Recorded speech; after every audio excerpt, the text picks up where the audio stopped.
ముందుగా విద్యార్థి సంఘాలకు ఆంధ్రప్రదేశ్ మహిళా సమైక్య తరఫున ధన్యవాదాలు తెలియజేసుకుంటున్నాం.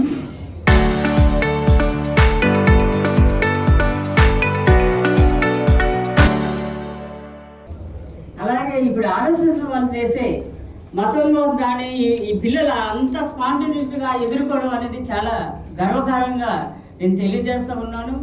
ఎందుకంటే పిల్లలు చదువుకోవడానికి వెళ్ళే పిల్లలని వాళ్ళని అంటే వాళ్ళతో ఎలాగా పోరాటం చేయాలా ఏంటి అని ఆలోచనలో నెట్టేస్తూ ఉన్నారు.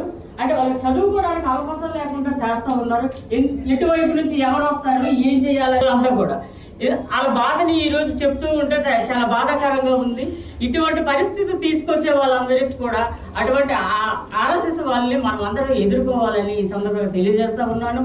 ఈరోజు ఆంధ్ర యూనివర్సిటీలోకి వచ్చారు, రేపు స్కూల్లోకి వెళ్తారు, రేపు హాస్పిటల్కి వెళ్తారు. ఇదంతా జరుగుతున్నది ఏంటంటే రాష్ట్ర ప్రభుత్వం కేంద్ర ప్రభుత్వం చేసే ఏదైతే గవర్నమెంట్ సెక్టర్లో ఉన్న స్కూళ్ళు కానీ లేకపోతే ఈ యూనివర్సిటీలు కానీ ఈ హాస్పిటల్స్ కానీ ఇవన్నీ ప్రైవేట్ పరం చేయడానికి వాళ్ళు చేస్తున్న దాన్ని మనమంతా కూడా ఇక్కడ ఉన్న ప్రజా సంఘాలు కానీ పార్టీలు కానీ అవి ఎదుర్కొంటున్నాయి. కాబట్టి ఈరోజు పిల్లల మీద కదినెట్టి పిల్లల్ని కూడా వాళ్ళు సక్రమంగా చదువుకోవడానికి వాళ్ళ మైండ్ సెట్ కరెక్ట్గా లేకుండా వాళ్ళని ఇలాగ ఈ పరిస్థితులు ఇబ్బంది పెడితే ఇవన్నీ ఆ చదువుకోవడానికి కేటాయించే సమయం వీళ్ళగా మీటింగులు పెట్టుకోవడానికి ఉపయోగపడేటట్లు వాళ్ళు చేస్తూ ఉన్నారు. కాబట్టి ఈ ఆర్ఎస్ఎస్ వాళ్ళు చేసే ఈ దాడులని మనం అందరం ఎదుర్కోవాలి. మరి దీని మీద మా ఆంధ్రప్రదేశ్ గురించిన దానికి ఖచ్చితంగా మా మద్దతు తెలియజేస్తున్నాం. మేము చరిత్ర సృష్టించినోడు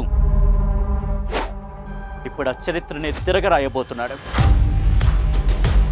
అబద్ధాల గోడల్ని బద్దలు కొట్టి నిజాలను రాగా మీ ముందుంచబోతున్నాడు.